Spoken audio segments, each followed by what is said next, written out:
आज हम लोग डिस्कस करते हैं नेक्स्ट जेनेटिक डिसऑर्डर जिसको हम थैलेसेमिया बोलते हैं। देखिए थैलेसेमिया जो होगा वो दो टाइप का होता है। ये सिकल सेल्स एनीमिया से थोड़ा सा रिलेटेड होता है, हम आगे उसको डिस्कस करेंगे। तो थैलेसेमिया में देखिए सबसे पहले अगर बात करें कौन से टाइप का डिजीज है, तो अगर टाइप में हम लोग बात करें तो टाइप में कौन सा आ जाएगा, ये ऑटोसोमल डिजीज है। सेक्स लिंक में नहीं आएगा क्योंकि चेंज यहाँ पर देखो 22 के अंदर होगा, तो ऑटोसोमल रेसेसिव हो गया। इसमें प्रॉब्लम क्या होगा, abnormal synthesis of globin polypeptide chain of alpha and beta. ठीक है ना, हमने पढ़ा होगा हीमोग्लोबिन के बारे में, ठीक है ना, जिसको मैच भी बोलते हैं हीमोग्लोबिन। तो हीमोग्लोबिन के बारे में हमने पढ़ा हुआ। हीमोग्लोबिन क्या होगा, जो हमारी आरबीसी सेल्स होती है, आरबीसी सेल के अंदर हीमोग्लोबिन हम लोग पढ़ा होगा ना, आपके एनसीईआरटी के अंदर लिखा हुआ है कि ये red colour iron containing pigments होता है। तो आरबीसी जो है वो आरबीसी सेल के अंदर ये हीमोग्लोबिन प्रेजेंट होगा। और हीमोग्लोबिन का काम क्या होता है, यानी उसका रोल क्या होगा, ये ऑक्सीजन ट्रांसपोर्ट में हेल्प करता है। यानी कि हमारी बॉडी का अप्रोक्स 97% जो ऑक्सीजन ट्रांसपोर्ट होता है वो हीमोग्लोबिन के थ्रू होता है। यानी कि हीमोग्लोबिन का रोल इंपॉर्टेंट है हमारी बॉडी के लिए, क्योंकि 97% ऑक्सीजन को ट्रांसपोर्ट करता है। CO2 के ट्रांसपोर्ट में भी इसका रोल होता है। ठीक है, तो यहाँ पर देखो क्या होगा, जो हीमोग्लोबिन होगा वो दो अल्फा और बीटा चेन से मिलकर के बना हुआ है। बट यहाँ पर क्या हो रहा है कि जो अल्फा और बीटा चेन नॉर्मल होना चाहिए वो इस केस में क्या हो जाएगा, एबनॉर्मल हो जाएगा।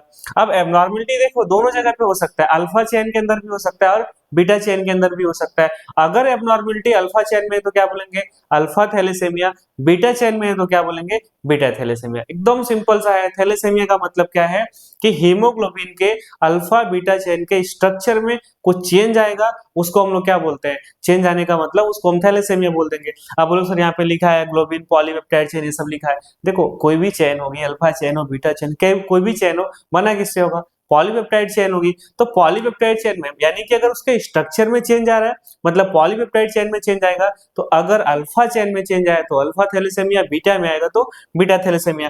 देखिए अल्फा को क्या बोलते हैं, gene of chromosome number 16 alpha chain not form. ठीक है ना, यहाँ पे क्या होगा, अल्फा चेन फॉर्म नहीं हो रहा है, एक्सेस ऑफ बीटा चेन। ठीक है ना, दो अल्फा दो बीटा होना चाहिए, बट ये यहाँ पे फॉर्म नहीं हुआ तो अल्फा चेन नहीं हुआ तो बीटा चेन ज्यादा हो गया। एंड एबनॉर्मल ऑक्सीग्लोबिन, ठीक है ना, जो हीमोग्लोबिन के साथ ऑक्सीजन का बाइंडिंग होता है। जब हमने क्या बोला कि 97% हमारी बॉडी में 97% ऑक्सीजन का ट्रांसपोर्ट किसके थ्रू होगा, हीमोग्लोबिन के थ्रू होता है।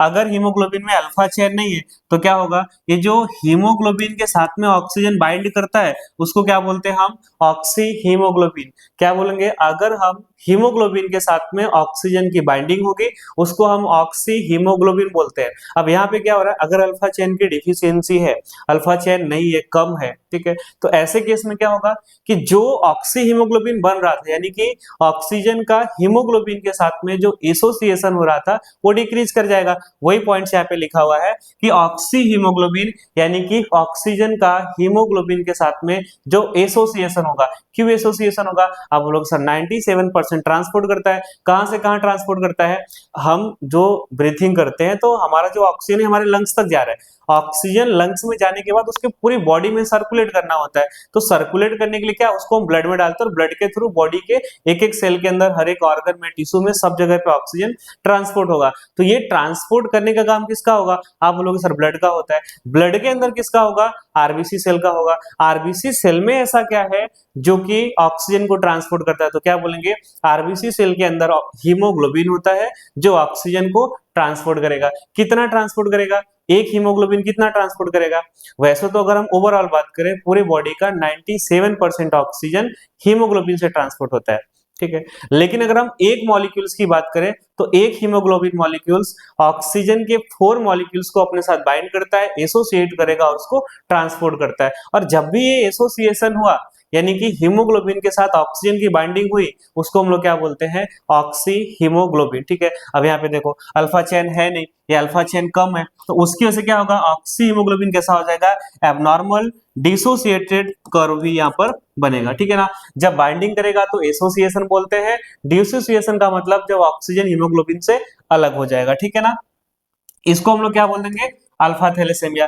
तो सिंपल सा हो गया कि अल्फा थैलेसेमिया में क्रोमोसोम नंबर 16 में चेंज आएगा और इस चेंज की वजह से अल्फा चेन फॉर्म नहीं होगी, जिसकी वजह से अल्फा चेन नहीं होगा तो बीटा चेन ज्यादा हो जाएगा और जो ऑक्सीजन का हीमोग्लोबिन के साथ बॉन्डिंग था वो भी कम हो जाएगा, एबनॉर्मल हो जाएगा।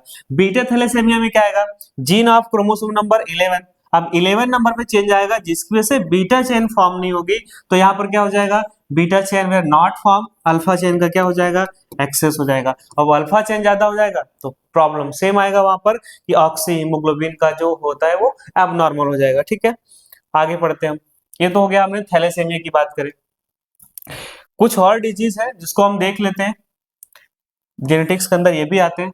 यहाँ पर देखिए पहला दिया है, अगर हम लोग बात करें इसके अंदर हम थैलेसीमिया में, तो ऑटोसोमल है, अफेक्टेड बेथ मेल और फीमेल दोनों अफेक्ट होंगे, दोनों के अंदर डिजीज होगा। इनहेरिटेंस पैटर्न की बात करें, देखो ऑटोसोमल इसमें अगर ए और ए हुआ तो कैसा होगा, ये अफेक्टेड होंगे। कैपिटल ए स्मॉल हुआ तो अफेक्टेड है, ठीक है ना। अगर यहाँ पर